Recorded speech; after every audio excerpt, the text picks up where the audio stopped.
क्या भारत को अब अमेरिका और रूस में से किसी एक को चुनना होगा? क्या हमारी स्वतंत्र विदेश नीति पर अब तक का सबसे बड़ा हमला होने वाला है? पश्चिमी देशों का दोगलापन एक बार फिर खुलकर सामने आ गया है। दुनिया के सबसे शक्तिशाली सैन्य संगठन नाटो ने भारत को सीधी और खुली धमकी दे डाली है। नाटो के चीफ ने साफ साफ कहा कि अगर भारत, चीन और ब्राजील ने रूस के साथ व्यापार बंद नहीं किया तो उन पर ऐसे सैंक्शंस लगाए जाएंगे जो उनकी अर्थव्यवस्था को बुरी तरह से चोट पहुंचा सकते हैं। ये सिर्फ एक चेतावनी नहीं है, ये एक अल्टीमेटम है। तो आखिर ये पूरा मामला क्या है? नाटो ऐसा क्यों कर रहा है? और सबसे बड़ा सवाल, भारत पर इसका क्या असर होगा और भारत का अगला कदम क्या हो सकता है? इस वीडियो में हर पहलू को बारीकी से समझते हैं। पूरा मामला क्या है? सबसे पहले ये समझते हैं कि आग लगी कहां से। नाटो के नए सेक्रेटरी जनरल मार्क रूट ने अमेरिकी सीनेटरों के साथ एक बैठक के बाद ये विस्फोटक बयान दिया। उन्होंने कहा, अगर आप भारत, चीन या ब्राजील के लीडर हैं और रूस से व्यापार कर रहे हैं तो समझ लीजिए कि मॉस्को में बैठा शख्स यानी पुतिन शांति वार्ता के लिए गंभीर नहीं है। मैं 100% सेकेंडरी सैंक्शंस लगाने जा रहा हूं और ये आपको बहुत भारी पड़ सकते हैं। इतना ही नहीं, उन्होंने आगे कहा कि इन देशों को पुतिन को फोन करके कहना चाहिए कि वे युद्ध को रोकें, वरना उनकी खुद की अर्थव्यवस्था तबाह हो जाएगी। अब आप सोच रहे होंगे कि अचानक नाटो को इतनी मिर्ची क्यों लगी है। देखिए, रूस यूक्रेन युद्ध को लगभग 3 साल हो चुके हैं और ये युद्ध रुकने का नाम नहीं ले रहा। पश्चिमी देशों ने रूस पर हजारों प्रतिबंध लगाए, ये सोचकर कि रूस की अर्थव्यवस्था घुटने टेक देगी और वो युद्ध बंद कर देगा, लेकिन हुआ एकदम उल्टा। ऐसा इसलिए क्योंकि भारत और चीन जैसे देशों ने रूस की नैया को डूबने से बचा लिया।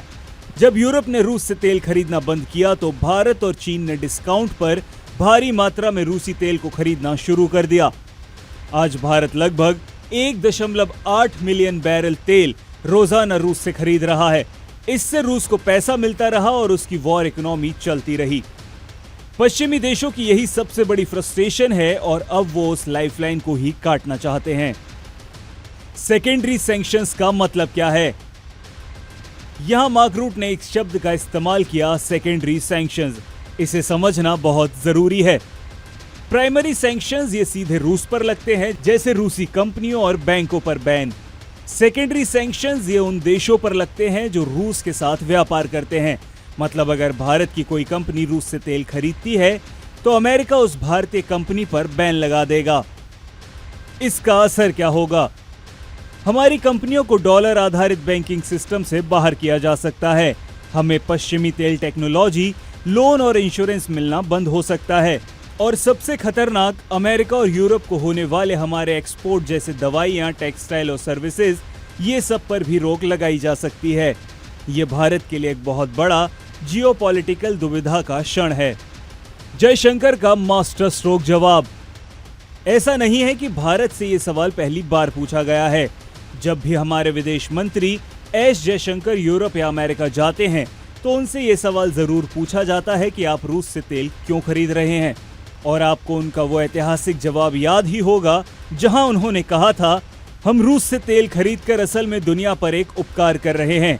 सोचिए, अगर हम ये तेल रूस से ना खरीदकर मिडिल ईस्ट से खरीदते तो बाजार में तेल की कमी हो जाती और कीमतें आसमान छूने लगती। और जब तेल महंगा होता तो ये अमेरिकी राष्ट्रपति को भी पसंद नहीं आता। ये जवाब दिखाता है कि भारत अपनी स्ट्रेटेजिक ऑटोनॉमी को कितनी गंभीरता से लेता है। हम किसी के दबाव में नहीं आएंगे और वही करेंगे जो हमारे राष्ट्र के हित में है। भारत के पास क्या रास्ते हैं? तो सवाल उठता है कि भारत क्या करेगा? नाटो और अमेरिका की सीधी धमकी के बाद हमारे पास क्या विकल्प हैं? दबाव में झुक जाना। भारत धीरे धीरे रूस से तेल खरीदना कम कर दे और अमेरिका के साथ बातचीत करके इन प्रतिबंधों से बचने की कोशिश करे, लेकिन इससे हमारी ऊर्जा सुरक्षा और अर्थव्यवस्था पर असर पड़ेगा। डटे रहना। भारत अपने स्टैंड पर कायम रहे और कहे कि हम एक संप्रभु देश हैं और अकेले अपने फैसले खुद लेंगे। इसके लिए हमें ग्लोबल साउथ के बाकी देशों जैसे ब्राजील, दक्षिण अफ्रीका को साथ लेकर पश्चिमी दबाव के खिलाफ एक मोर्चा बनाना पड़ सकता है। शांति वार्ता। सबसे अच्छा सिनेरियो ये होगा कि अगले कुछ महीनों में रूस और यूक्रेन शांति वार्ता के लिए तैयार हो जाएं और ये युद्ध समाप्त हो जाए। इससे ये पूरा संकट ही टल जाएगा। ये समय भारत की विदेश नीति की सबसे बड़ी परीक्षाओं में से एक है। एक तरफ हमारे राष्ट्रीय हित और दशकों पुरानी दोस्ती है, तो दूसरी तरफ दुनिया की सबसे बड़ी आर्थिक और सैन्य शक्तियों का दबाव। भारत सरकार जो भी फैसला लेगी उसका असर हम सभी पर पड़ने वाला है। आपको क्या लगता है, भारत को क्या करना चाहिए? क्या हमें पश्चिमी देशों के दबाव में झुकना चाहिए या अपनी स्वायत्तता के लिए मजबूती से खड़े रहना चाहिए? हमें अपनी राय कमेंट्स में लिखकर जरूर बताइए। और अगर आपको ये विश्लेषण पसंद आया तो वीडियो को लाइक करें और अपने दोस्तों के साथ शेयर करना ना भूलें। साथ ही चैनल को भी सब्सक्राइब कर लें। धन्यवाद।